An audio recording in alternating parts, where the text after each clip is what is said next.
अस्सलाम वालेकुम क्लास। आज हमने क्वेश्चन नंबर जो है वो 3 करना है। ब्राइटनेस जी। तो इसमें देखें, ये थोड़ा चेंज है। चेंज क्या है इसमें, वो क्वेश्चन पढ़ के मैं फिर आपको बताती हूँ। Imran consigned 500 sims to Rameez. अब इमरान यहाँ पे कंसाइनर है और रमीज़ कंसाइनी है। इमरान ने 500 सिम्स भेजी हैं रमीज़ को, कॉस्टिंग रुपीज़ 20, यानी कि 20 रुपये की एक जो है वो कीमत है सिम की। And paid 250 as freight, 250 rupees pay as a freight pay किए हैं। Rameez sold 350 SIMs at ₹30। Rameez ने 500 सिम में से 300 सिम जो हैं वो 350 जो सिम्स हैं वो बेच दी हैं और 30 रुपये की बेची, यानी कि 10 रुपये प्रॉफिट रख के, और साथ में उसने क्या लिया है, कमीशन लिया है 5%। अब यहाँ पे चीज़ जो चेंज है पहले मैं आपको वो बता दूँ, फिर जो हम क्वेश्चन शुरू करते हैं।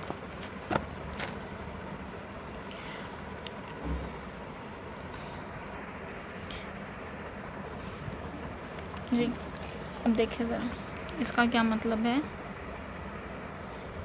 500 सिम्स है, उसमें से कितनी सोल्ड हुई, उसमें से सोल्ड हुई 350। टोटल 500 के ऊपर जो फ्रेट लगा, यानी कि जो लेके जाने का किराया लगा, वो लगा 250। ठीक है। अब ये बात याद रखिएगा कि जब हम किसी चीज़ को सेल करते हैं, ठीक है, तो उसमें जितना भी हमने एक्सपेंस यानी कि ख़र्चा किया होता है, हम वो जितना सेल किया होगा उसमें से हमने पूरा करना होता है कि वो ख़र्चा जो हमने डाला है, किया है, उस ख़र्चे को भी उस सेल की कीमत में डाल के तो फिर हमने जो है वो मुनाफा कमाना होता है। लेट्स सपोज़ कि अगर 100 रुपये की एक चीज़ है, उसको लेके जाने पे 10 रुपये लग गए तो 110 रुपये हो गया। अब हमने इस 10 को भी रिकवर करना है, तो हम क्या करेंगे, चीज़ को कम से कम इतने में बेचेंगे कि हमें जो है वो हमारी ये 100 वाली कीमत भी पूरी हो, ठीक है, और 10 वाली कीमत भी पूरी हो। तो लेट्स सपोज़ हम कितने का बेच रहे हैं, 150 का, जिसमें से हमारा लेके जाने का लोड भी मुकम्मल हो रहा है। अब लेट्स सपोज़ 100 रुपये की चीज़ें थी, ठीक है, उन सारी चीज़ों को लेके जाने के, यहाँ पे देखें ना 500 की चीज़ें थी, उन सारी चीज़ों को लेके जाने के ऊपर ख़र्चा लगा 250।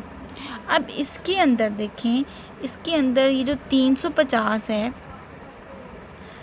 अब 350 में से 350 सोल्ड होगी, बाकी रहेगी 150, ठीक है। टोटल 500 थी ना, 500 के ऊपर कितना लगा, 250 रुपया, ठीक हो गया।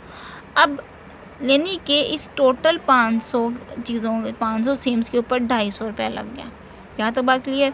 अब हमने क्या करना है कि ये जितनी सोल्ड नहीं हुई, जितनी सोल्ड नहीं हुई उनका किराया हमने इससे अलग कर देना है, क्योंकि जब तक, बात याद रखिएगा, जब तक जो है वो चीज़ सोल्ड नहीं हो जाती, उसके हिस्से का जो लगा पैसा होता है, एक्सपेंस होता है, वो भी हमने इसमें शामिल नहीं करना। हम ये कह सकते हैं कि जी उसने 350 सिम्स जो हैं वो 30 की बेची, उस 30 यानी कि तो एक एक जो है वो 30 की बेची, टोटल जो होगी कैलकुलेट कर लेते हैं कि 350 ज़रब 30, टोटल उसने 1500 की जो है वो सिम्स बेची हैं, ठीक है। इसके अंदर उसने जो 250 का ख़र्चा डाला हुआ है वो भी पूरा करना है, लेकिन इस 250 के ख़र्चे में 150 का भी ख़र्चा मौजूद है, इसलिए हमने इस 250 में से 150 रुपये का 150 सिम के ऊपर जो ख़र्चा लगा है वो हमने अलग करना है, क्योंकि 150 सिम तो हमने बेची नहीं, तो जब तक कोई चीज़ बेची नहीं जाती उसकी हिस्से का ख़र्चा जो है वो अलग कर लिया जाता है। तो हमने क्या करना है कि 500 में 500 टोटल लगा, 250 पे उसमें सोल्ड हो गई 350, तो बाकी क्या करेंगे कि जो 150 होगा उसके ऊपर से भी जो 250 का ख़र्चा वो अलग करना है, ठीक है। पहले हम जो है उसकी जर्नल एंट्रीज कर लेते हैं। सबसे पहले जो न्यू जर्नल एंट्री है इसमें आनी अनसोल्ड स्टॉक की, मतलब देखें 150 सिम्स जो हैं वो नहीं बिकी, ठीक है, वो सोल्ड नहीं हुई वो, और 150 के अंदर जो यानी कि 150 के ऊपर जो ख़र्चा लगा होगा चीज़ को लेके जाने का, वो एक्सपेंस भी हमने अलग करना है। वो एक्सपेंस अलग करेंगे, पहले वो मैं आपको सिखा देती हूँ, फिर इसकी जर्नल एंट्री बताती हूँ। वो क्या होगी हमने ये देखना है कि 500 सिम्स के ऊपर लगा खर्चा 250, यानी कि रेशो बना लेंगे ना, 350 के ऊपर जो है वो कितना खर्चा लगेगा, क्रॉस मल्टीप्लिकेशन कर लेंगे, सॉरी 150 के ऊपर, क्योंकि हमने 150 के ऊपर का खर्चा जो है वो सेपरेट करना है। 500 सिम्स के ऊपर 250 खर्चा लगा, लेकिन अगर वही 150 रह जाती तो उसके ऊपर कितना खर्चा होगा, तो वो हम जो है वो कैलकुलेट करते हैं अभी जी।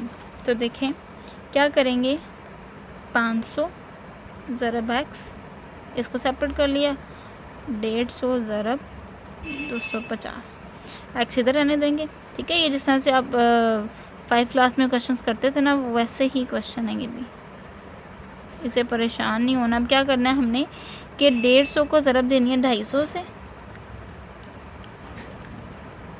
ठीक है, और डिवाइड कर देना है 500 पे, तो आ जाएगा 75, ठीक है।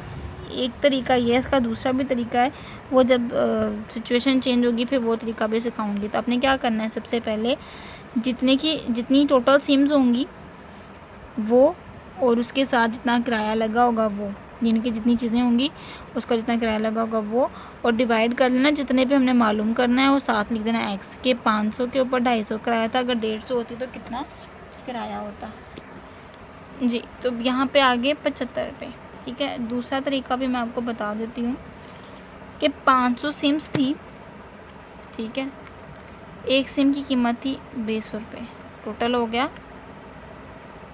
10,000, ठीक हो गया। अब हमने क्या करना है, दूसरा तरीका भी मैं बता रही हूँ, यानी कि ये तो मैंने चीज़ों के साथ किया, यहाँ पे मैंने कीमत से मल्टीप्लाई कर लिया। अब कीमत से मल्टीप्लाई वाला भी क्वेश्चन आ सकता है, तो मैं वो भी सिचुएशन आपको बता दूँ। 150 थी, अब हम कहेंगे सॉरी 10,000 होगी, 10,000 पे ख़र्चा लगा 250, ठीक हो गया, भी नहीं आएगा, तो 150 ज़रब 20, 300 पे कितना ख़र्चा लगेगा, ठीक है, तो वो भी ऐसे ही हो जाएगा, 3000 ज़रब 250 डिवाइडेड बाय 10,000, तब भी आ गया 75। दोनों में से जो सा तरीका आपको आसान लगता है वो आप कर लीजिएगा। अब यहाँ पे ये जो 75 है ये हमने उस 250 में से अलग किया। अब हम ये कह सकते हैं कि जो 75 है वो लगा 150 सिम्स के ऊपर। अब 150 सिम कितने की थी, हमने यहाँ पे कैलकुलेट किया, तो 150 सिम जो थी वो 3000 की थी।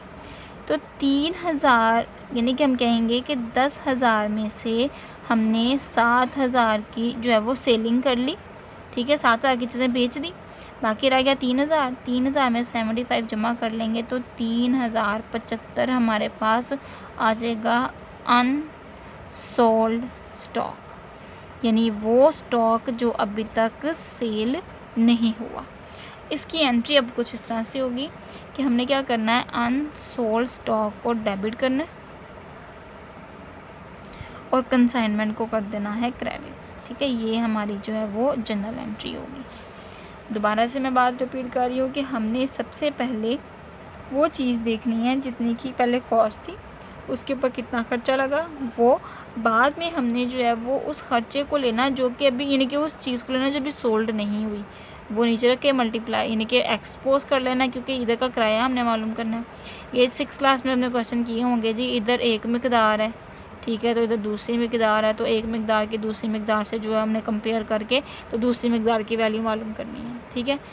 आई होप आपको समझ आ गई होगी, अगर नहीं समझ आएगी तो आप कमेंट बॉक्स में मुझसे पूछ लीजिएगा। अब नेक्स्ट हम शुरू करते हैं क्वेश्चन जी। तो पहले अब जनरल एंट्रीज करते हैं।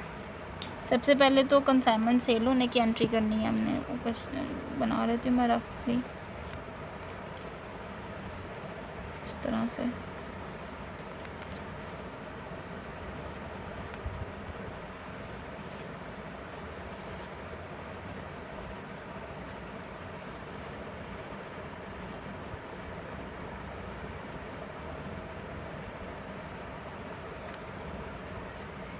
जी सबसे पहले कंसाइनमेंट सेल होने की बेचने की एंट्री होगी, तो consignment debit and goods send to consignment credit 10,000 से, क्योंकि 500 की सिम थी और 20 रुपये एक सिम की कीमत थी, तो 10,000 हमारी एंट्री हो गई। ठीक है, उसके बाद हमने जो है वो 250 ख़र्चा किया था ऊपर, तो कंसाइनमेंट डेबिट। ये बुक है इसकी इमरान की।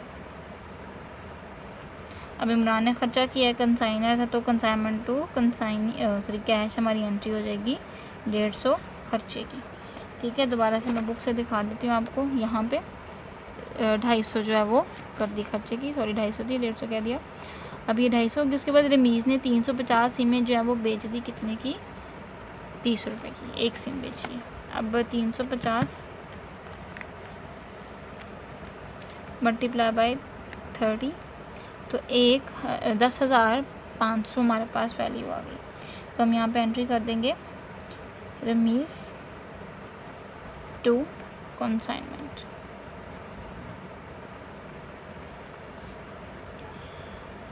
उसके बाद इसकी वैल्यू आ गई, हाँ 10,500। ठीक है, ये होगी सोल्ड की एंट्री। लास्ट हमारी जो एंट्री है वो होगी कंसाइनमेंट अकाउंट बनाने से पहले की एंट्री। कमीशन थी उसके ऊपर, बुक से दिखा देती हूँ 5%। ठीक है, तो कमीशन मालूम कर लेंगे।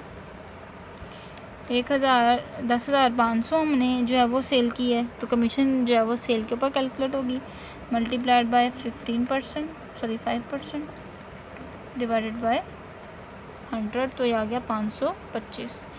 तो यहाँ पे कंसाइनमेंट टू रमीज़, क्योंकि हमने रमीज़ को कमीशन देनी है, ब्रैकेट में कमीशन लिख देंगे। ठीक है, आ जाएगा 525। अब हमने बनाना है कंसाइनमेंट अकाउंट, यहाँ नीचे करके बना लेते हैं।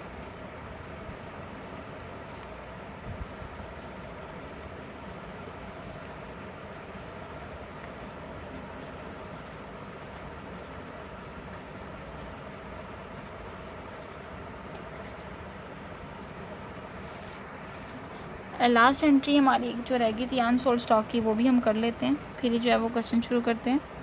पीछे हमने यहाँ पे कितने मालूम किए थे? 75 यानी कि 3,075 रुपये, तो वो भी हम एंट्री यहाँ पे करेंगे। Unsold stock to consignment.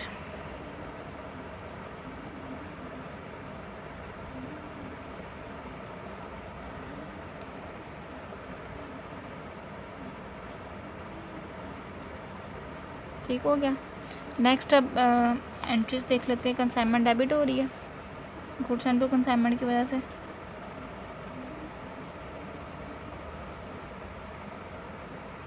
$10,000। फिर कंसाइनमेंट डेबिट हो रही है कैश की वजह से 250। फिर रमीज़ जो है वो कंसाइनमेंट क्रेडिट हो रही है बल्कि रमीज़ की वजह से। ये हम बना रहे हैं कंसाइनमेंट अकाउंट।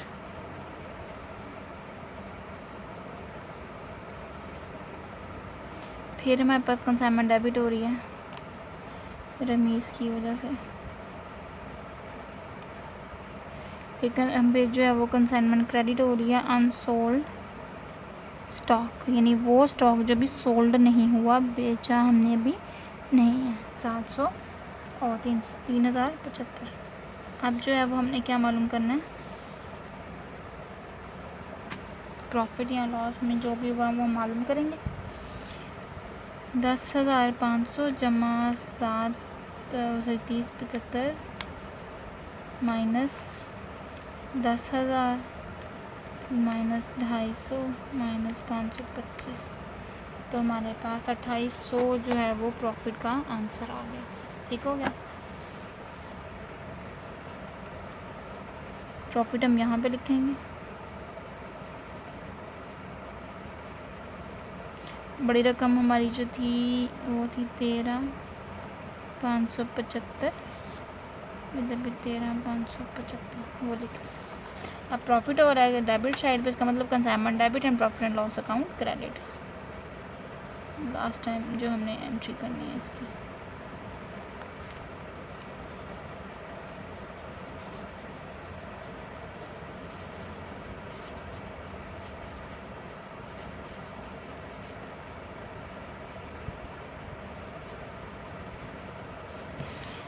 जी, तो ये हमारा क्वेश्चन था। नेक्स्ट हम इंशाल्लाह क्वेश्चन नंबर 4 करेंगे। तब तक के लिए अल्लाह हाफ़िज़।